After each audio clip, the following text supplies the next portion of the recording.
Washington Pakistan और America के Trump इंतजाम ने तजारती मुआहिदे को हतमी शक्ल देने पर इत्तफाक कर लिया। तफसीलात के मुताबिक सेक्रेटरी तजारत जवाद पाल की क़यादत में पाकिस्तानी वक्त के ट्रंप इंतजाम से मुज़ाकरात हो रहे हैं। सफारती ज़राए का कहना है कि अमेरिका ने पाकिस्तान के मादनियात सेक्टर में $500 मिलियन से $1 अरब तक सरमायाकारी के लिए रजामंदी का इजहार किया है। वाज़ेह है कि पाकिस्तान अमेरिका के दरमियान तजारती मुज़ाकरात का आगाज आज से वाशिंगटन डीसी में हो रहा है। पाकिस्तानी वक्त की क़यादत कांग्रेस सेक्रेटरी जवाद पाल कर रहे हैं। वो अमेरिकी तजारती नुमाइंदा जेमिसन ग्रेर और दीगर अहम अमेरिकी नुमाइंदों से मुलाकातें करेंगे।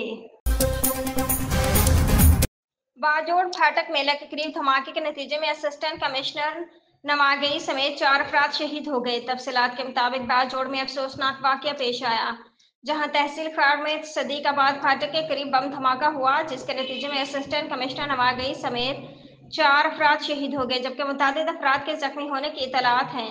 डीपी अवकाश रफीक का कहना है कि शहीद होने वाले दीगर अफराद में तहसीलदार और 2 सिपाही शामिल हैं। इस्लामाबाद नेपरा ने बिजली के महाना 100 से 500 यूनिट तक इस्तेमाल करने वाले सार्फिन को बुनियादी टैरिफ में बड़ा रिलीफ दे दिया। तफसीलात के मुताबिक नेपरा ने बुनियादी टैरिफ में ₹1.15 फी यूनिट तक कमी की मंजूरी दे दी। नेपरा ने बिजली की बुनियादी कीमत में कमी का फैसला जारी किया और अपना फैसला नोटिफिकेशन के लिए वफाकी हुकूमत को भिजवा दिया है।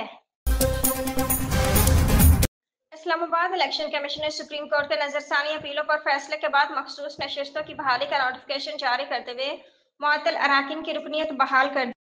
इलेक्शन कमीशन की जानब से बताया गया कि सुप्रीम कोर्ट ने नजरसानी अपीलों पर फैसला सुनाया था। इलेक्शन कमीशन ने 24 और 29 जुलाई 2024 के नोटिफिकेशन वापस ले लिए।